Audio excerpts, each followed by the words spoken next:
토론도 또 짧게 해야 된답니다. 그러니까 좀 마음에 각오를 해주시고 4분에 끝낸다 이렇게 생각하시고 정한 대로 조금 더 쓰셔도 되겠습니다. 먼저 그 SDG 2번에 대해서 우리 이보이 소개는 각자 이제 하면서 드리도록 하겠습니다. 시간 좀 절약하기 위해서 SDG 2번에 먼저 하시나요? 이보이 희망 먹거리 네트워크 상임대표님께서 SDG 2에 대해서 좀 토론해 주시겠습니다. 박수로 맞아주시기 바랍니다. 안녕하세요. 반갑습니다. 빨리 진행하도록 하겠습니다. SDG 목표 2번의 주요 내용은 기아 종식, 그 다음에 영양 개선, 그리고 식량 안보 및 지속 가능한 식량 시스템 확보로 되어 있습니다. 그래서 제가 2023년도에 그 통계청에서 발표한 SDG 보고서를 기준으로 토론문을 작성을 했었는데 작성해서 보내고 난 다음에 2024년도 자료를 보게 돼서 그 두 가지를 비교를 해보면 전체적으로는 그 수치상의 약간의 차이는 있을 수 있으나 기조상의 차이는 별반 크지 않기 때문에 그냥 그대로 통계 2023년도의 기조를 반영해도 보고해도 되지 않을까 싶습니다. 그 커다랗게 보면 네 가지의 형태로, 네 가지의 주제로 구분을 할 수가 있는데요. 첫 번째는 영양 섭취 부족 비율이고요. 그 다음에 두 번째는 농업 소득입니다. 그러니까 그 경지 면적별이든 농업 소득에 관한 갑자기 너무 농업 소득에 관한 부분이고요. 그다음에 세 번째는 지역 가축 품목의 멸종의 수치가 있고, 그다음에 네 번째로 보면 농축수산물의 그 물가가 어느 만큼 상승했느냐를 주요하게 보고 있습니다. 근데 2024년도의 통계를 보면 거기에 국가가 농업에 그 지원을 어느 만큼 하고 있느냐의 비율도 더 첨가되어져 있더라고요. 그래서 전체적으로 보면 영양 개선은 2014년도가 가장 최저치였고 영양 섭취 부족 비율은 근데 그 이후에 계속 지속적으로 올라가고 있는 상황이고요. 그다음에 소득이 낮은 분들의 저소득층의 영양 섭취 부족 비율이 높은 계층보다 현저하게 떨어지고 있다, 더 높다라는 걸로 될 수 있고요. 그 다음에 그 농업소득 측면에서 보면 뭐 지속적으로 감축이 일어나고 있다고는 하지만 2020년도에는 1290만 원 정도인데 실제로 그 다음에 2022년도를 보면 1000만 원 미만으로 뚝 떨어지거든요. 근데 올해는 또 2023년도에는 어떻게 나타났는지는 모르겠으나 아까 발표하신 윤병선 교수님께서 농가 소득은 5천만 원 수준으로 높았다라고 얘기를 하지만 실제로 보면 농가소득에서 농업소득이 차지하고 있는 비율은 20%대 밖에 안 된다. 농사를 지어서 먹고 사는 사람들인데 농사를 짓는 비용으로 소득 비율이 20%밖에 안 된다라는 것은 그럼 이 사람들이 먹고 살기 위해서는 다른 일들을 더 많이 해야 된다라는 결과이기 때문에 상당히 식량 안보의 문제에 있어서 문제가 될 것이다라고 보고 있고요. 그다음에 가축 품목의 비율은 80% 부족 비율은 80%가 넘습니다. 그래서 또 있고 그다음에 농축수산물의 물가 지수는 일반 소비자 물가 지수보다 현저하게 높습니다. 특히나 코로나19 이후 그다음에 각국에서 전쟁 등으로 인해 기후 위기, 전쟁 등으로 인해서 수입에 의존하고 있는 우리나라의 경우에는 직접적인 타격을 받을 수밖에 없죠. 주요 곡물 수출국들이 수출을 하지 않고 있고 그러면 우리나라에서 이 주요 곡물을 이용해서 하는 가공식품까지도 비율이 물가가 올라갈 수밖에 비용이 올라갈 수밖에 없기 때문에 연일 TV에서 소비자 물가, 농축수산물의 물가 도대체 장 보러 가면 먹고 살만한 게 없다라는 얘기들이 쭉 나오고 있습니다. 그런데 더 중요한 문제는 SDG가 얘기하고 있는 목표 2번은 단순히 식량 공급의 문제뿐만이 아니라 식량의 생산과 분배의 문제까지 를 폭넓게 얘기를 하고 있습니다. 근데 통계 수치는 SDG 이행 보고서에서 나타나고 있는 통계 수치는 좀 부분적으로 제한되어져 있어 보입니다. 실제 우리나라의 농업에 있어서 가장 큰 문제는 곡물 자급률의 문제거든요. 근데 식량 자급률 얘기와 곡물 자급률 얘기를 같이 쓰고 있는데 농업계에서는 이제 곡물 자급률로 쓰자. 사료까지 포함한 곡물 자급률로 써야 되겠다라고 했는데 곡물 자급률은 20%밖에 안 되고 있고 그렇다면 이러한 지금 현재의 위기 전 세계적인 위기 상황 속에서 식량 우리나라의 사람들이 충분한 먹거리를 보장받을 수 없다라는 건 너무나 장명한 일이고 또 하나는 경지 면적 비율도 2017년도에 농진청의 연구 보고서에 의하면 곡물 자급률이 30% 정도 유지되려면 실제로 농지 면적이 167만여 헥타르가 되어야 되는데 현재 우리나라는 157만여 헥타르 정도밖에 되고 있질 않다라는 거고 농가 인구도 일정 정도의 수준을 유지해 줘야 되는데 계속 줄고 있어서 200만 명이 조금 넘는 수준에 계속 지속적으로 떨어지고 있죠. 이런 상황에서 지금 우리나라가 그 기후 위기와 그다음에 전쟁, 세계 곡물 시장의 위기 속에서 우리나라가 겪고 있는 식량 부족의 문제, 근데 충분한 먹거리가 공급되고 있지 않은 문제, 이런 것들이 그것도 건강한 먹거리가 안정적으로 공급되지 않고 있는 문제들이 상당히 심각해 보인다라는 얘기를 할 수 있겠습니다.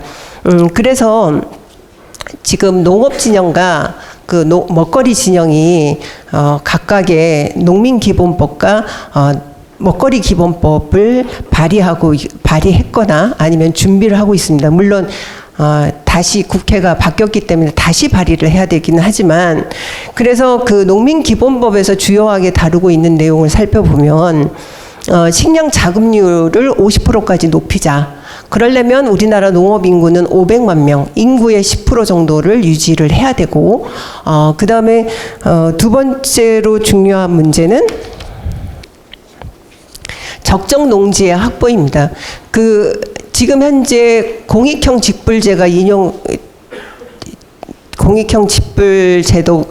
공익형 직불제도가 시행이 되고 있는데 실제로 강남과 송파에서도 공익형 직불제를 받아가는 시민들이 있다라는 걸 알고 계십니까? 상당히 높은 비중으로 받아가는데 이거는 농사를 짓는 사람한테 토지가 없다라는 거나 마찬가지거든요. 근데 헌법상으로는 경자유전의 법칙이 실제 헌법에 명시되어져 있습니다. 그럼에도 불구하고 현실적으로는 토지가 경자유전의 법칙이 인용되고 제대로 실행되고 있지 않다라는 것들이 있고요. 그 다음에 그 먹거리의 주요 농산물 공공수급제 를 확대하지 않으면 이 먹거리의 안정성과 접근성을 확보하기가 힘들다라는 문제가 있습니다. 그래서 농민기본법에서는 이런 부분들을 중요한 내용으로 하고 있고요. 먹거리 기본법에서는 식량 자급률의 문제와 더불어 먹거리의 접근성, 누구라도 언제든지 충분한 먹거리, 영양가가 풍부한 충분한 먹거리를 충분하게 공급받을 수 있는 먹거리 접근성, 안전성의 문제와 더불어 네. 이를 해결하기 위한 국가 먹거리 계획 및 지역 먹거리 계획을 통해서 지역 선순환책에 많이 이러한 문제들을 해결할 수 있다라고 얘기를 하고 있습니다. 그래서 우리나라의 농업 정책의 패러다임의 전환이 필요한데 그거는 커다랗게 보면 두 가지일 수 있다. 하나는 국가 책임 농정이 되어야 되고 또 하나는 먹거리 공공성을 확대해야지만 이 부분들이 해결될 수 있다라고 생각합니다. 이상입니다. 예, 감사합니다. 그죠? 내가 설명을 안 드렸는데 4분 지나면 2분 남았다고 보여주세요. 근데 이 다음은 두 개를 하셔야 되기 때문에 이한소영 여성환경연대 상임대표님 토론은 8분 후에 올려주세요. 예, 부탁드립니다. 네, 감사합니다. 안 그래도 지금 막 가슴이 두근두근 거리고 있던 중이었거든요. 저보고 그 첫 번째 발표 1번이랑 13번에 대해서 토론해 달라고 했는데 4분 만에 어떻게 할까 머리를 계속 굴리면서 있었는데 하여튼 감사드리고요. 저는 각각의 그러니까 발제해 주신 부분에 대해서 좀 그 구체적인 내용을 토론을 하는 것도 중요하다는 생각이 들지만 그 SDG 1번 빈곤과 주거 문제도 그렇고 세 번째 발표해 주신 정의로운 전환의 프레임워크를 어떻게 짤 것인가, 어떻게 평가할 것인가, 그리고 이게 실제로 어떻게 이행되는지 모니터링 할 것인가라는 지점에 대해서 성별이라는 문제가 제대로 반영되고 있는지를 좀 말씀드리는 거, 어떻게 반영할 것인지, 그리고 국내뿐만 아니라 국외 UN 위민이라든지 젠더 CC라든지 이런 기구에서 이런 젠더를 기후 대응 정책에 어떻게 포함시키려고 노력하고 있고 툴을 개발하고 있는지에 대해서 말씀을 드리는 게 저에게 주어진 임무가 아닌가 하고 생각을 하면서 그 부분을 말씀드리려고 합니다. 제가 그 자료집에 1시간 분량에 또 할 수 있는 PPT를 해놨기 때문에 빠르게 말씀드리겠습니다. 그 세 가지로 말씀드리려고 하는데요. 하나는 이렇게 기후 이제 그런 것 같아요. 젠더라는 문제가 우리가 잘 알고 있는 것처럼 크로스 커팅 이슈잖아요. 그런데 한국의 탄소 중립법에는 거의 젠더를 다루고 있지 않고 이제 기후 위기나 기후 재난을 대응하는 토론회에서 혹은 이제 프레임워크 같은 데서 성별이라든지 젠더라는 용어를 넣기도 하는데 굉장히 부분적으로 부분적으로 넣거나 아니면 협소하게 넣거나 혹은 또 예를 들면 이제 성별을 고려한다고 하면서 돌봄이라는 표현이 나오기도 하는데 그럴 때 나올 때는 어떻게 나오냐면 아까 그 발제해 주신 그 프레임워크도 그렇게 표현이 되었었는데 이걸 되게 신산업으로 일자리로 다루는 방식으로, 그러니까 거기도 보면은 돌봄이 중요해서 돌봄을 신산업 일자리로 표현하면서 마을 현장의 서비스, 돌봄 서비스를 마을 현장에서 산다, 이런 방식으로 돌봄을 다루면서 성별을 다뤘다라고 얘기를 하는 경우를 또 많이 보아서 사실 굉장히 많은 국내외 페미니스트 그린 뉴딜을 다루는 그룹에서 하는 논의들은 현재 기후 위기라는 것이 우리가 너무 많은 GDP를 성장시키기 위해서 상품을 생산하는 이 발전주의와 성장주의가 문제인 거고, 거기서 벗어나는 방식이 지구를 돌보고 그리고 우리의 생명과 나를 포함해서 우리의 가족과 마을과 지구를 돌보는 돌봄 중심 사회로, 함께 돌봄 사회로 넘어가야 된다, 이런 논의를 하고 있고, 그게 굉장히 핵심적인 기후 대응 정책이라고 얘기를 하고 있거든요. 그래서 그런 논의들을 조금 소개해 드리려고 합니다. 제 그 토론문의 앞부분은 어떻게 기후 재난의 피해가 젠더에 따라서 다르게 드러나고 있는가에 대해서 이제 썼습니다. 앞부분은 그 기후 재난이라는 것이 잘 알고 계시는 것처럼 사회가 현재 한 사회가 혹은 글로벌하게 불평등한 패턴이 있고 이제 그 패턴하고 교직되면서 그 피해가 나타나고 있는 거죠. 그래서 많은 데이터들이 탄소 발자국이 어떻게 미국이나 방글라데시 같은 데랑 차이가 나는가, 이런 얘기를 이제 다루고 있죠. 그런데 한국 사회도 그렇고 이제 전 세계적으로도 빈곤이 여성화되고 있는 측면이 있고, 그래서 기후 재난이라는 것이 여성화되고 있다는 점이 있고요. 그리고 기후 재난으로 인해서 예를 들면 이런 데이터들이 있는 거죠. 난민이 방글라데시가 2050년에는 7명 중에 1명이 기후 영향으로 기후 난민이 될 거다, 이런 데이터가 있는 반면에 그거를 굉장히 촘촘으로 다른 사회, 문화, 경제, 정치적인 불평등의 구조에 있는 사람의 다른 차이가 나는 경험으로 볼 때 여성이 처해 있는 상황은 기후 변화 때문에 생기는 난민의 80%가 여성이다라는 데이터가 있는 거고, 또 그 속에는 그냥 난민이 되는 것이 아니라 재난 상황에서 대피소나 구호 물품부터 시작해서 여성이 특별히 그 재난을 당할 때 젠더 기반 폭력에 노출될 확률이 굉장히 커지는 거죠. 그래서 그런 지점들을 앞으로 향후 재난 대책에 아마 빨리 하라 그런 것 같아요. 네, 그런 걸 담아야 된다. 이런 거고, 뒤에는 이제 사망률이나 빈곤, 그리고 기후 재난 때문에 가사 노동이 증가한다. 뭐 이런 얘기들도 있고, 국내에서는 사실 기후 위기라는 거하고 성재생산 건강권의 문제가 잘 다루어지지 않는 거예요. 그래서 그 자료에 보시면은 기후 위기하고 성재생산권이 어떻게 굉장히 긴밀하게 연결되어 있어서 이 문제를 제대로 기후 대응 정책으로 다뤄야 되는가, 그냥 이게 여성 보건 정책이나 이런 것들이 아니라 기후 대책에 넣어야 되는가라는 것을 네, 하고 있습니다. 네, 사인 받았어요.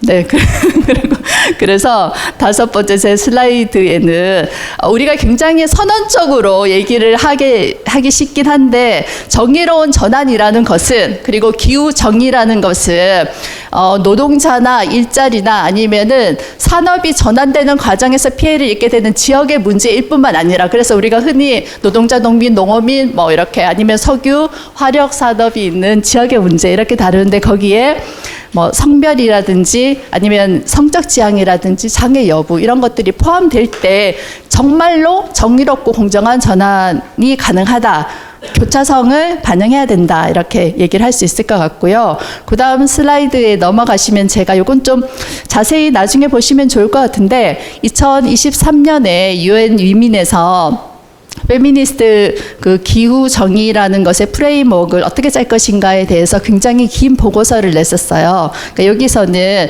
기후 정의를 그 젠더의 관점에서 다룰 때 어떤 원칙과 차원이 있는가를 다루는데 4가지 차원으로 다루고 있거든요. 분배, 그리고 인식을 개선하는 것, 대표성과 참여, 어떻게 이제 기존의 불평등을 복구할 것인가, 이거를 다루고 있고요. 그거를 자료집에 제가 한글로 못 옮겨서 죄송합니다. 그걸 한번 페이지 들어가서 보시면 좋을 것 같고, 그 다음 페이지에 있는 건 어떤 거냐면은 젠더 CC라는 기후 정의를 여성의 관점으로 다루는 국제 기구가 있는데, 이 그 모니터링 툴을 소개시켜 드리려고 했던 이유는 뭐냐면은, 우리가 흔히 기후 재난이라는 것을 제3세계의 문제, 방글라데시의 문제, 뭐 몰디브의 문제 이렇게 얘기를 하기가 쉬운데, 사실은 폭염, 한파도 그렇고 도시에서 이제 이거를 피해 나갈 방법이 없는 거잖아요. 근데 우리가 자꾸 다른 누군가의 문제처럼 다루는 것에 익숙해지고 있다, 이런 생각이 드는데,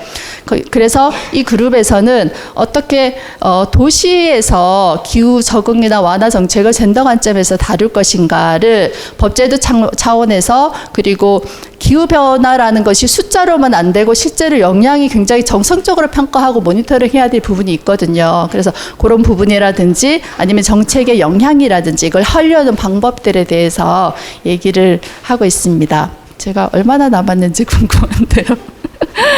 그래서 그것도 한번 보시면 좋을 것 같고, 그 다음 페이지는 그 젠더 CC라는 그룹에서 요거를 그 단계를 나누어서 굉장히 그 정교하게 모니터링하는 설문지를 넣어놨어요.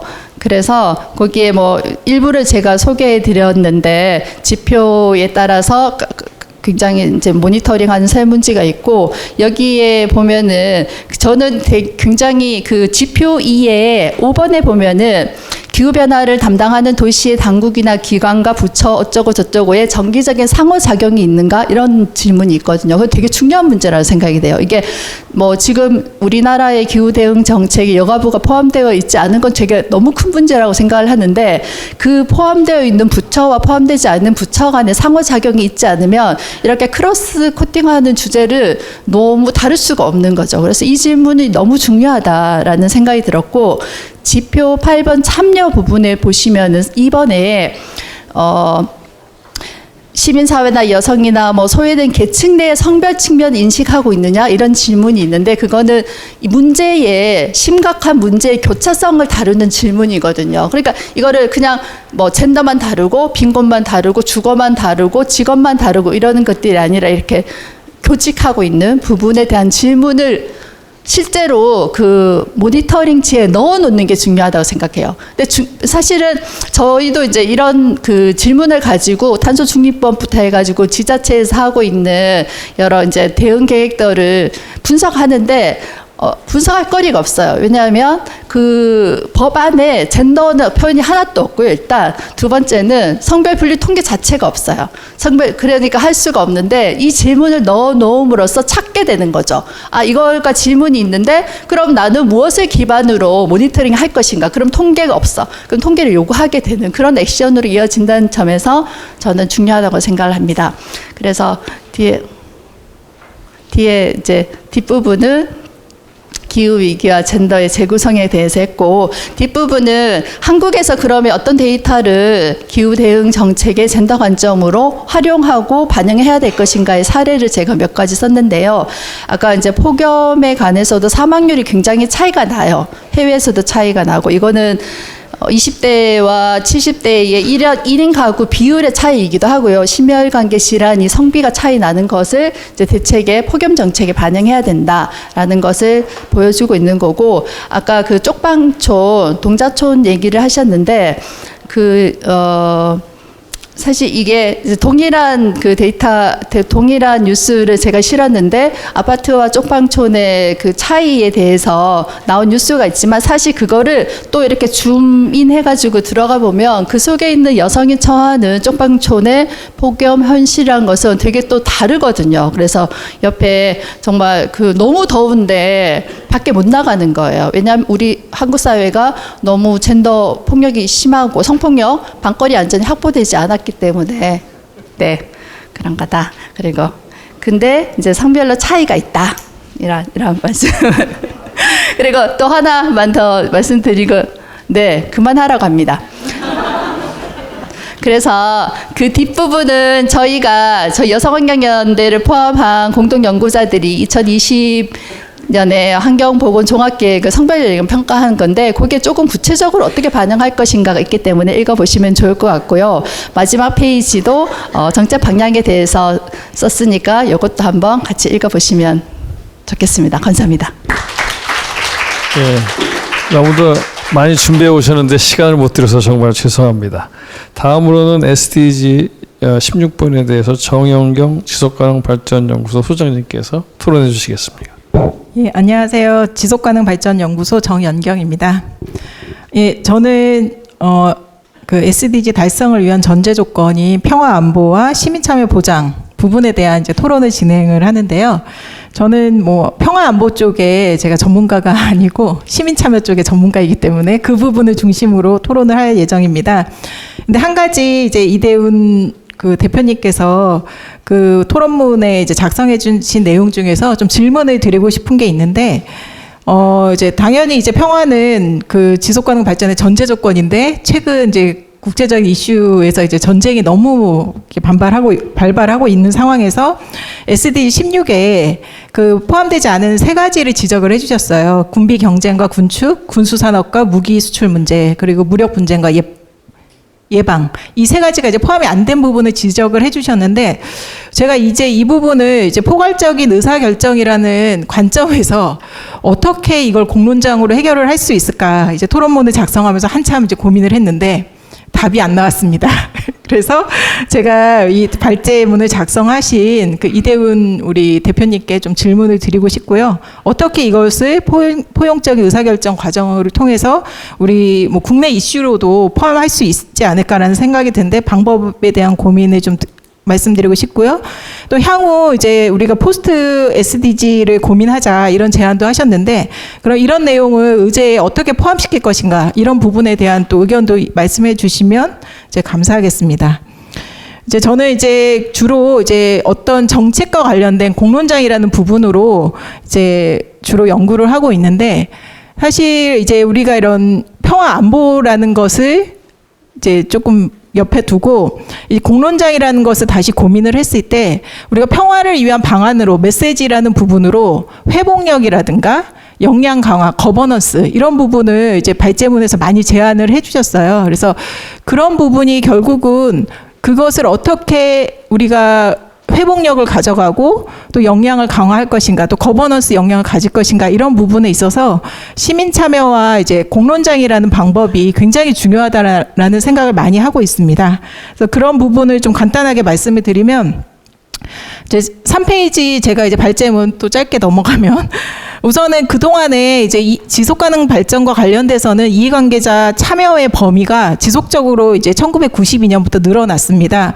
지금 15개 이제 의제 그룹들이 제시가 되고 있는데, 여기에 이제 뭐 전쟁이라든가 또 기후변화의 관점에서 봤을 때 난민의 문제라든가 무국적자가 이해관계자 그룹에 좀 빠져 있다라는 생각이 들고, 그래서 이런 부분과 관련돼서 이제 이 그 주요 그룹 의제로서 이제 난민이나 무국적자도 이제 의제로 좀 그 그룹으로 포함될 필요가 있다라고 생각이 됩니다. 그리고 그러면 이해관계자가 왜 참여를 해야 되는가라는 부분은 5페이지에서 좀 설명을 드리겠습니다. 앞에 통계개발원에서 설명을 그 통계와 관련된 그 말씀을 해주셨는데, 실제 이제 공식적 데이터에서 포함되지 않는 수많은 통계 자료, 그러니까 소외된 사람들의 그 목소리들이 있습니다. 그것을 표현한 자료가 5페이지에 있습니다. 예를 들면 알 수 없는 목소리, 조용한 목소리, 음소거된 목소리, 들리지 않는 목소리, 무시된 목소리, 이렇게 표현할 수 있는데,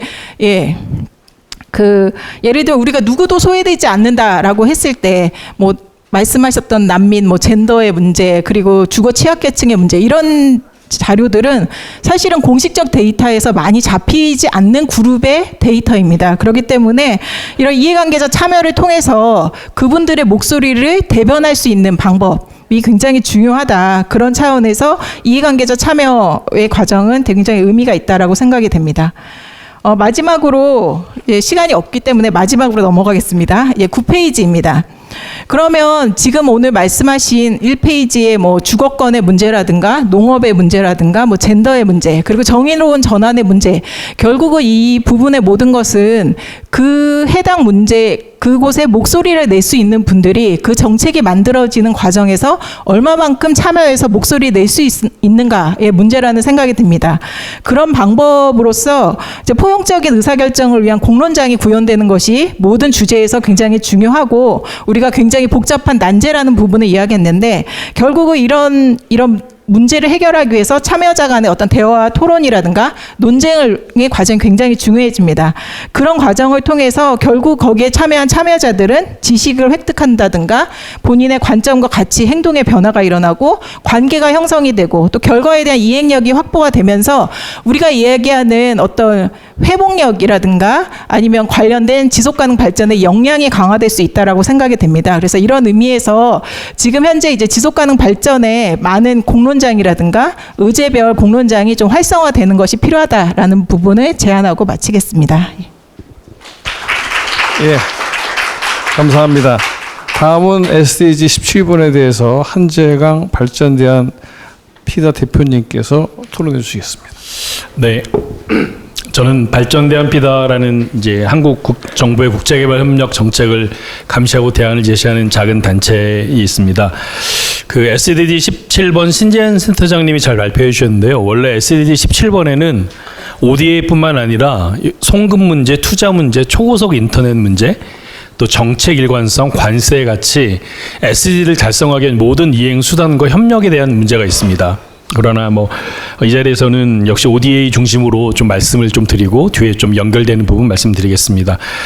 SDG 17번에 여기 아마 자료집에 있을 텐데요. 제가 쓴 토론문이 있을 텐데 17번에 있어서 유엔에서 정한 건 크게 우리가 개도국을 위해서 국민 소득 대비 0.7%를 쓰자라고 했는데, 우리 한국은 2023년 현재 0.18%입니다. 훨씬 못 미치죠. 그래서 굉장히 부족하고, 또 하나는 국민 소득 대비 0.515에서 0.2% 정도를 최빈국에 지원하자.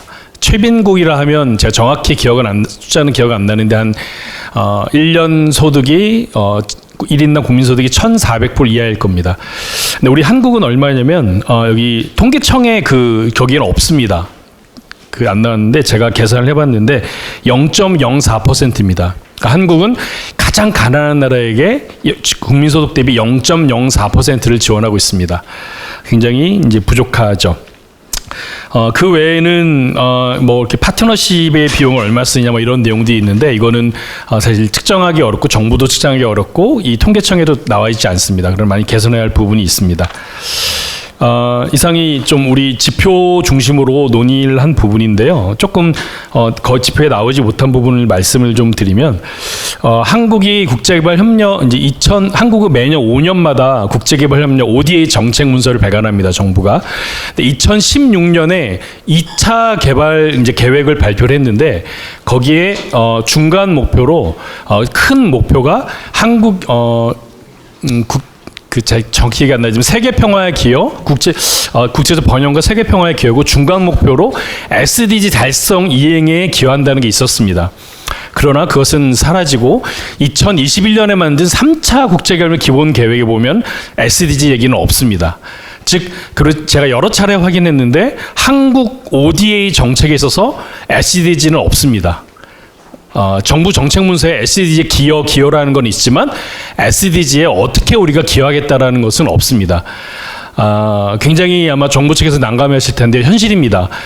이것이 조금만 더 말씀드리면 사후 정산식으로 한국이 개도국에 지원한 ODA가 SDG 1번에 몇 번, 얼마, 2번에 얼마를 쓴 식으로 우리 ODA가 해당되는 게 얼마인지를 나오지만 표현하지만 우리가 쓰는 ODA가 예컨대 캄보디아의 1번 빈곤 문제 해결에 한국의 ODA가 어떻게 기여했는지는 알 수 없습니다. 굉장히 큰 문제입니다. 제가 사후정산이라는 표현을 쓰는데 사후정산식입니다. 그것도 잘 안 합니다. 그래서 한국 ODA 정책에는 SDG와 굉장히 상관이 없어지고 있습니다. SDG 1번이 빈곤 문제잖아요.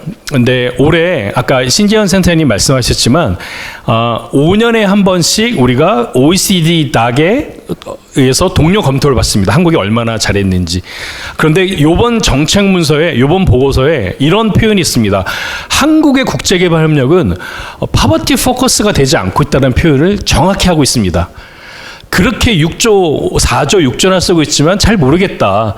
한국이 개도국의 빈곤 문제 해결에 어떻게 기여하는지 굉장히 산발적이고 명확하지 않다라는 것이 굉장히 지적입니다. 이것이 무엇을 의미하냐? 우리가 ODA는 많이 쓰고 있지만 그 ODA가 SDG에는 목표별로 어떻게 기여하고 있는지는 알 수가 없다는 겁니다. 굉장히 반성해야 할 지점입니다. 마지막 한 가지만 말씀을 드리면 동료 검토 보고서 아까 말씀드린 아직 외교부 홈페이지에서 다운 못 받는 걸로 지금 제가 확인이 되고 있는데 저는 이제 그 소프트 카피를 받았는데 굉장히 중요한 지적을 했습니다. 뭐라고 했냐면 제가 그냥 보고서에 있습니다. 첫 번째 10개의 권고사항을 제시했는데 첫 번째 권고사항이 정책 일관성.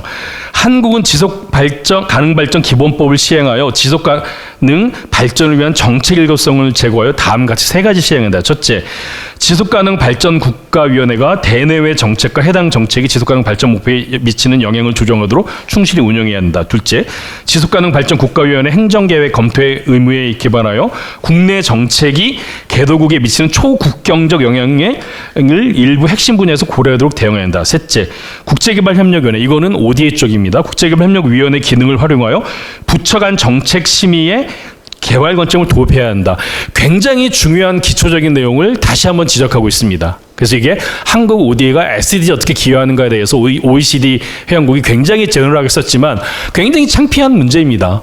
ODA 따로 SDG 따로. 그래서 마지막으로 한 10초만 더 말씀드리면 더 이상 SDG 문제는 국내만의 문제가 아닙니다. MDG는 거의 국제적인 개도가 어떻게 기여하는 거였지만 특히 SDG의 제가 생각에는 평화 문제 16번, 그다음에 기후 행동 문제, 이거는 초국경적 문제고 한국이 국내에서만 어떻게 잘하느냐가 아니라 아까 이대훈 선생님 말씀했지만 한국이 ODA는 평화 재건, 우크라이나 평화 재건으로 돈을 많이 쓰지만 아니 무기를 그렇게 많이 수출하면 이게 얼마나 불균형적입니까? 그리고 한국이 국내에서 탄소 줄이고 기후 잘하면 뭐합니까? 국제적으로 기후 확당의 소리를 듣는데. 그래서 SDG를 달성하는 데 있어서는 17번 SDG 달성의 글로벌 협력에 있어서는 ODA를 얼마나 많이 하느냐만의 문제가 아니라 기후나 평화나 다른 문제들까지 다 포괄적으로 얘기해야 되는데 이것이 국제개발하는 시민사회, 이해관계자만 참여해서 저는 안 된다고 생각합니다. 지금 평화운동단체들, 기후단체들, 젠더단체들이 한국이 17번의 국제적인 이 달성에 어떻게 기여하는지를 다 같이 모여서 얘기해야 사실은 우리가 선진국이 됐잖아요. 그리고 어떻게 기여할 것인가에 굉장히 아주 직면한 중요한 문제라고 생각합니다. 이상입니다. 예, 수고하셨습니다. 질의 시간인데요.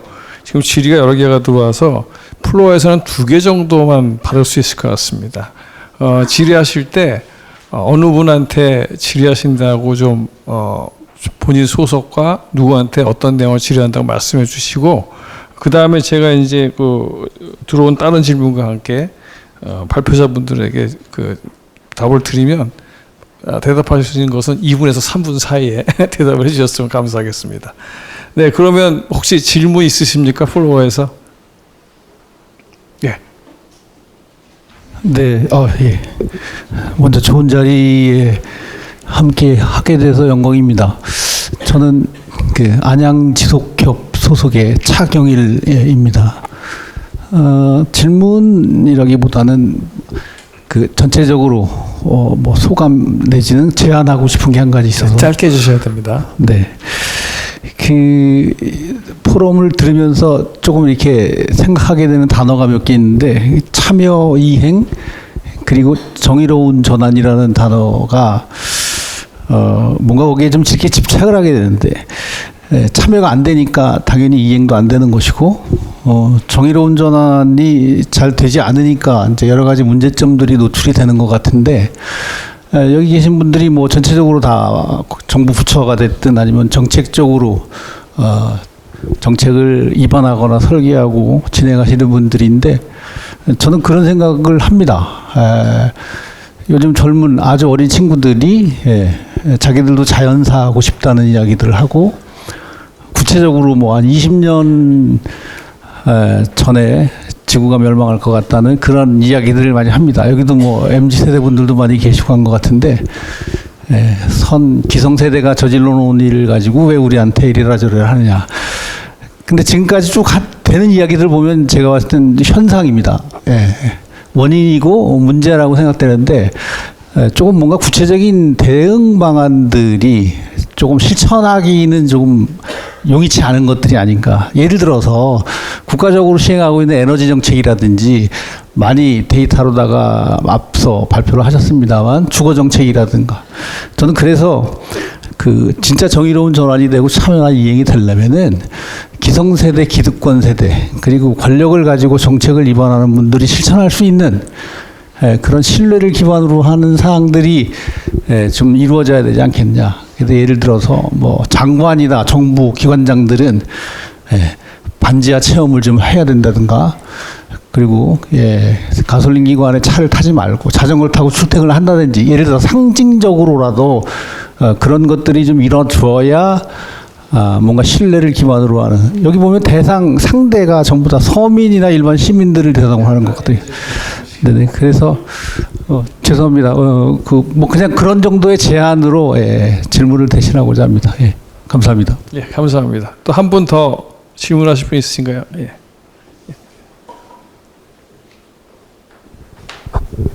예, 안녕하십니까. 저는 생물다양성 한국협회 배병호 사무총장이라고 합니다. 질문 중이라고 좀 질문이라고 얘기하기는 좀 뭐하지만은, 지금 작금의 지구적 현실을 볼 것 같으면 SDG는 너무나 인간적 차원의 지속 가능 발전이라고 봅니다. 그러면 좀 더 앞서 나가가지고 지구적 차원에서의 지속 가능 발전에 대한 고민이라든지, 아니면 적어도 다음 포스트 SDG에서는 그걸 주제가 돼야 되지 않겠나 생각이 듭니다. 뭐 17가지를 쭉 들으면서 생물 다양성 분야가 15번에 들어가 있는데, 사실은 가장 중요한 부분 중에 하나가 생물 다양성인데, 생물 다양성이 너무나 소외되어 있다. 그래서 이 부분에 대해서는 어떤 이제 고민이나 생각을 하고 계시는지 좀 묻고 싶습니다. 그러면 시간이 없기 때문에 그 질문들을 좀 정리해 드리면, 그 이원호 한국도시연구소 연구원님께는 탄소 중립 주택을 실현해야 하는데 여기에 대한 구체적인 방법이 있는가? 그 다음에 정부 정책 외에도 시민사회나 개인 차원에서 주거빈곤 불평 문제를 해결할 수 있는 방안에 어떤 게 있는가, 여기에 대한 질문을 해주셨고요. 두 번째, 윤병선 건국대 경제학과 교수님께는 농민들이 다국적 종자 대기업에 맞서서 식량 주권을 되찾기 위해서는 무엇이 가장 중요한가에 대한 질문을 해주셨습니다. 그 다음에 SDG 13번 이재혁 한국환경연구원 연구위원께는 그 공정 전환을 위해서 산업위기 대형 특별지역이나 고용위기 지역 지정을 하는데 이런 데의 긍정 영향은 무엇이고 예견되는 문제, 그 다음에 지역 주민 반응에 대해서 논의해 보신 적이 있는지, 거기에 대한 질의가 왔습니다. 그 다음에 16번에 대해서는 질문이 너무 많아서 좀 정리가 힘든데, 젊은 세대 간에, 기성세대와 젊은 세대 간의 어떠한 혐오가 심화되는 거를 어떻게 해결할 수 있겠는가. 그 다음에 이 자살의 문제가 어떻게 사회적 문제화로, 자살. 자살이 이게 개인적 문제가 아니라 사회적 문제로 볼 수 있도록 어떻게 끌어갈 수 있겠는가. 그 다음에 아까 말씀하신 국방 분야에 대해서 정보 공개 이런 것이 이루어진 타국가 사례에 대해서 좀 설명해 주셨으면 하는 질의가 왔고요. 아까 우리 토론 하시는 분도 질의 하나 하셨죠. 그 다음에 SDG 17번 신재훈 정책센터장님께는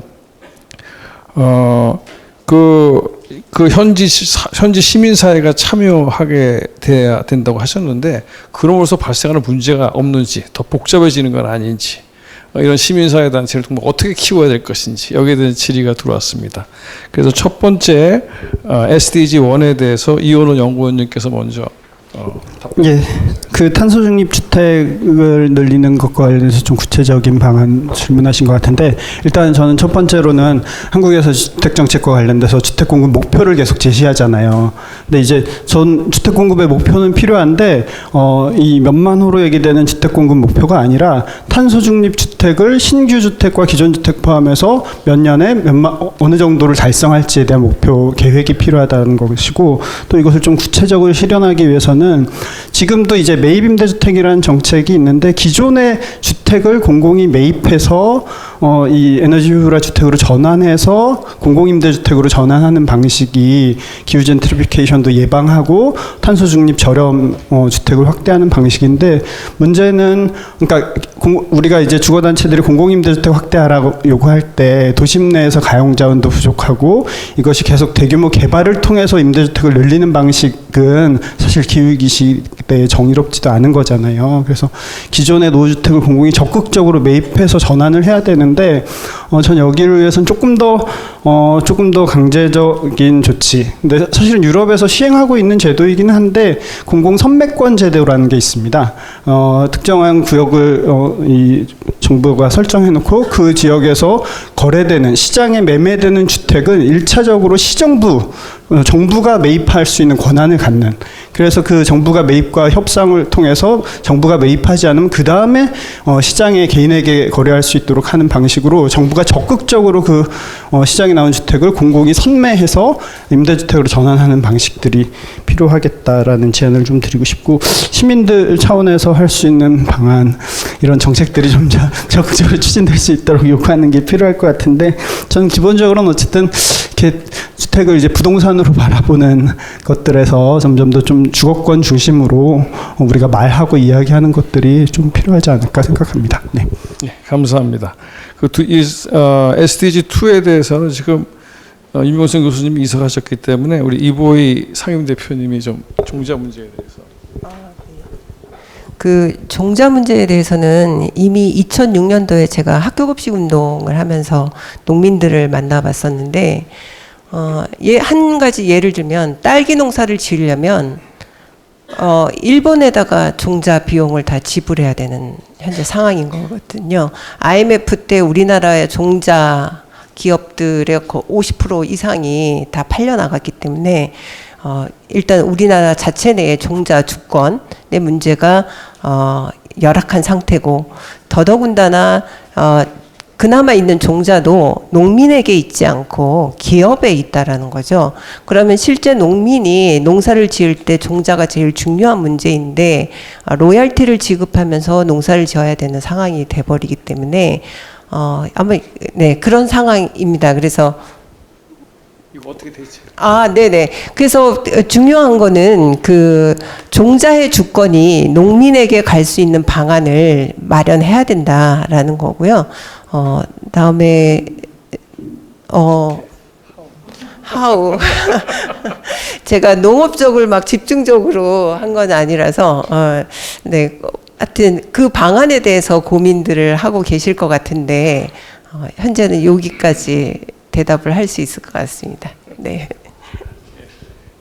정부 지원이 좀 있어야 될 것 같습니다. 오늘 SDG 13번에 대해서 우리 이지혁 연구원님 답변해 주시겠습니까? 한국환경연구원 이재혁입니다. 예, 그 산업위기지역 특구나 고용 위기지역 특구는 지원금을 받게 됩니다. 뭐 금융 세제 혜택 받고요, 신규 수요 창출을 위해서 뭐 산업 체도 이제 지원금이 들어가고 지역의 R&D가 먼저 들어가게 됩니다. 또 고용위기 지역 특구는 그 중에서도 이제 고용 유지 그리고 무급 휴직에 관련된 지원금이 나오게 됩니다. 근데 이게 문제가 뭐냐면은 이제 특구가 지정된 데는 좋은데 지정이 안 된 데가 이제 타격을 받습니다. 한 2군데 정도가 보통 이게 뽑힐 예정인데 그 안 된 지역은 굉장히 소외감을 느끼고 또한 그 되는 지역들한테 대한 좀 반감도 생기게 되고 또 어떤 지역은 이제 다른 것들하고 막 중복 지정까지 막 되면서 그 기존 특구랑 뭔 차이점이 있느냐 뭐 이런 반응들도 이제 지역 주민들이 있는데요. 제가 현장에서 가장 느끼는 거는 이런 특구가 지정되면 지자체 장들은 굉장히 좋아하시는데 그 주민들은 이게 진짜 실제 일자리 창출이 되는 건지 지역의 그 가게들 뭐 이렇게 뭐 음식점들이 이게 진짜 혜택이 있는 건지 그런 것들에 대한 체감이 좀 어렵다고 얘기를 하시더라고요.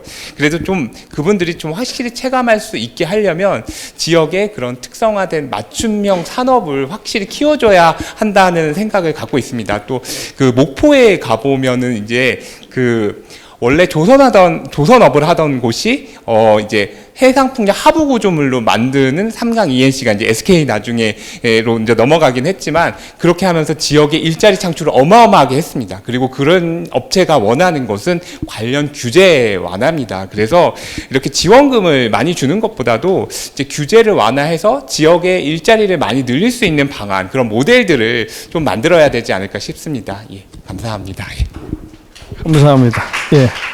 다음은 16번에 대해서 이대원 소장님이 좀 질문이 많아서 좀 짧게 답변 부탁드립니다. 네, 먼저 정연경 선생님 질문해 주신 거에 대해서 시민들의 참여와 의사결정을 평화안보 분야에서 어떻게 할 것인가에 대해서 간단하게 말씀드리겠습니다. 군사적인 문제나 안보 문제 나오면 일단 좀 골치 아프시잖아요. 그 마음속의 예외 상태로 표현해 보겠습니다. 제도적으로는 시민들이 접근하지 못하게 제도가 만들어져 있습니다. 민주주의의 위선성 중에 하나가, 다른 것들은 민주적인 제도를 발전시켜도 군사 외교 안보 영역에 대해서는 예외 영역을 강하게 유지하는 것이 이제 근대 민주주의 제도의 특성이라고 할 수 있고, 또 하나는 남성적 지배가 굉장히 강고하다라는 면에서 이제 폐쇄되어 있다고. 이중적인 예외 상태인데요. 마음속의 예외 상태, 나하고 너무 거리가 먼 문제다, 큰 문제다가 있고, 제도적으로 강력한 예외 상태가 되어 있습니다.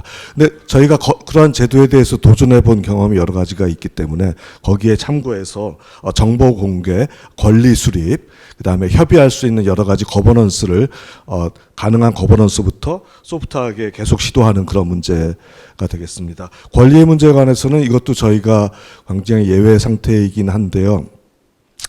양심적 병역 거부권을 보시면 인권의 기본 원리로서 양심의 자유는 국가도 통제할 수 없다라는 원리에서 출발해서 병역 거부, 국가가 명령해서 국가를 지키는 행위라고 할지라도 살상과 관련된 것은 내 양심의 자유에 따라서 참여하지 않을 권리가 있다라는 것을 최근에 인정받았잖아요. 불완전하지만 그 원리에 도입되게 되면은 국방, 외교, 안보를 다루는 외교 분야에 대해서 양심에 따라서 알 권리, 참여하지 않을 권리, 참여해서 감독할 권리, 거부할 권리가 인권론적으로 주어지게 됩니다. 저희 한국 사회 같은 경우는 제 개인적인 조사와 판단에서는 게으른 사법부, 그 다음에 저희 시민사회에서 국방, 안보, 외교 분야를 계속 우리가 잘 할 수 없는 영역이라고 이렇게 밀어놨던 그러한 관성에서 발전이 굉장히 느리다고 생각합니다. 국제적으로는 예를 들어서 북한하고 유엔하고 협력하는 북한 유엔 전략적 협력을 보시면은 거기 이미 평화와 인권과 개발이 통합된 틀이 이미 다 개발돼서 사용되고 있습니다. 이른바 HDP 넥서스라고 하는 것을 북한과 같은 국가도 인정을 해서 유엔하고 협력을 심화시키고 있습니다. 거기에 비교한다면은 한정환 선생님이 말씀하신 것처럼 저희 ODA나 국제 협력에 있어서 이렇게 인권과 평화를 개발과 연결시키는 노력이 한국이 매우 부족하다. 그래서 시민 참여가 적은 것이다. 이렇게 볼 수가 있겠습니다. 국회도 마찬가지인데 국회 여러 가지 감시하는데 외교, 안보, 국방 분야에 관해서는 별로 많이 개발되지 못했어요. 그래서 또 큰 흐름으로 본다면 시민사회의 취약성 이 분야에 대해서 마음속의 장벽 이런 것들이 있고 또 그것을 이념적으로 본다면 군사 안보에 대한 신비주의, 이념화가 굉장히 강한 사회에서 살고 있다. 이거는 저기 위정자들만 하는 거고 시민들은 할 수 없는 영역이다. 남자들의 영역이고 다른 거 도전해도 이거 도저히 도전할 수 없는 영역이다. 이러한 이념이 굉장히 강한 사회여서 한재강 선생님의 표현과 반대로 저희가 매우 후진국에 살고 있다고. 네, 아까 선진국이라고 말씀하셔서 굉장히 실망했습니다. 네. 그리고 제가 이제 연구가 뒷받침 안 돼서 자신 있게 말씀 못 드리는 질문이 두 개 있는데요. 신진 세대와 기성 세대의 갈등은 양상이 너무 다양해서 짧게 한꺼번에 말씀드리기 힘들고 경험적으로는 시민사회에 이미 진입한 다양한 세대 간의 갈등은 약간의 훈련과 적극적인 문화 변화로 조절할 수 있는 망가지지 않은 영역이 있다는 점을 경험적으로 말씀드리고요. 시민사회에 이미 진입한. 근데 진입하지 않고 계속 외딴 섬처럼 존재하는 이 세대 간의 갈등이 존재한다고 생각하고요. 근데 거기에 대해서는 체계적인 답변을 드릴 준비가 제가 안 돼 있습니다. 자살 문제 역시 마찬가지인데요. 연구가 뒷받침 안 돼서 말씀을 드리지 못하겠지만 하나의 사례는 언급할 수 있습니다. 저희 IMF 때 이제 그 해고 이런 파국을 맞으면서 많은 분들이 자살을 선택하셨는데 그때 가족들이 함께 자살하는 것을 가족 자살이라고 해서 이렇게 보도하고 다 그렇게 생각을 해왔어요. 그러다가 이제 몇 달 뒤부터 조금 정신 차린 이런 일들이 일어나면서 이건 살인이다. 라고 재의미화하기 시작했습니다. 가부장제에서 가장이 먼저 가족을 죽이고 자기가 목숨을 끊는 것을 똑같은 자살로 볼 수 없다. 그래서 자살 역시 사회적 해석을 기다리고 있는 영역이고 자살이라는 하나의 개념으로만 포착되지 않는 많은 사회적 타살이 있기 때문에 그러한 방향으로 저희가 이 문제를 읽어내고 해석하는 그러한 노력이 필요하겠다 이렇게 말씀을 드리게 되겠습니다.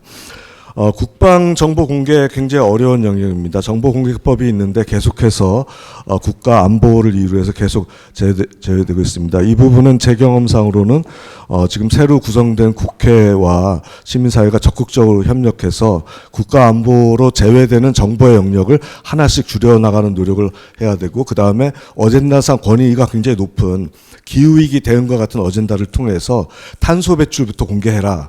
이렇게 어젠다의 영향력이 높은 분야부터 국방정보를 공개시키도록 훈련시키는 그러한 접근이 필요하다고 생각합니다. 굉장히 막강한 저항력을 갖고 있고 국방부를 개혁하는 것이 국가가 온전히 설립하는 마지막 과제가 아닌가 그런 생각이 듭니다.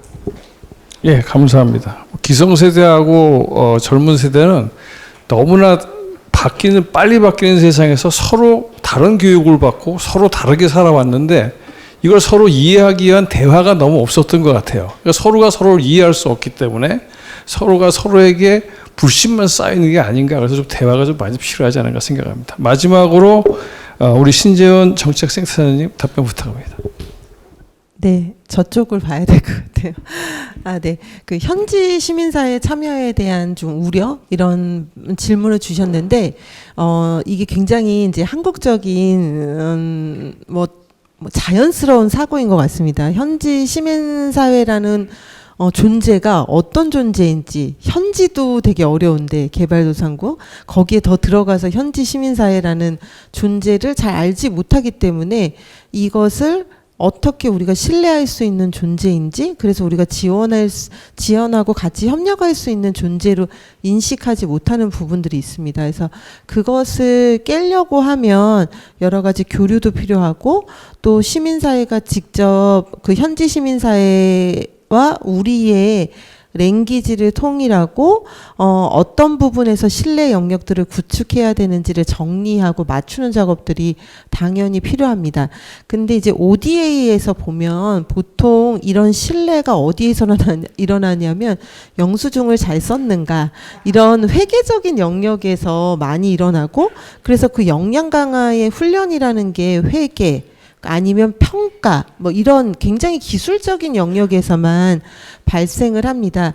근데 조금 더 큰 영역으로 본다라고 하면 우리나라 한국의 시민사회의 시민사회가 지금 활동하는, 그리고 한국 사회에서 시민사회를 바라보는 신뢰 영역들은 사실은 한국의 여러 가지 시민사회가 활성화될 수 있도록 하는 정책적이고 제도적인 것들이 뒷받침되지 않으면 여전히 모호하고 그리고 신뢰할 수 없는 존재로 남아있기 쉽거든요. 아까 제가 예를 들었을 때 우리 정부 시민사회 파트너십 기본정책이 만들어지고 나서 사실은 여러 정부 부처들이 시민사회하고 협력하는 것에 대해서 조금 더 한 발 더 가까이 오는 여러 가지 경험들을 하게 됩니다.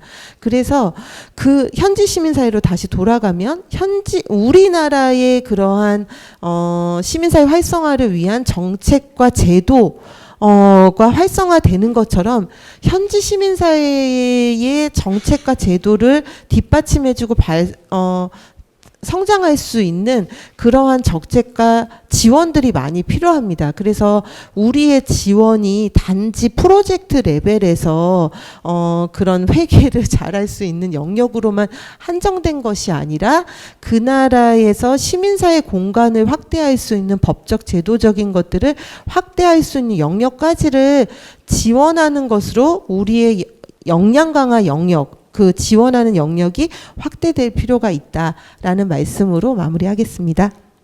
감사합니다. 혹시 생태 문제에 대해서 답변해 주실 분이 혹시 계실까요? 예, 생태 문제는 사실 우리 SDG에 이게 17개가 이렇게 그려져 있지만 사실은 생태가 그 바탕이고 그 위에 인권 문제와 여러 가지 사회 문제가 있고 그 위에 경제 문제가 있습니다.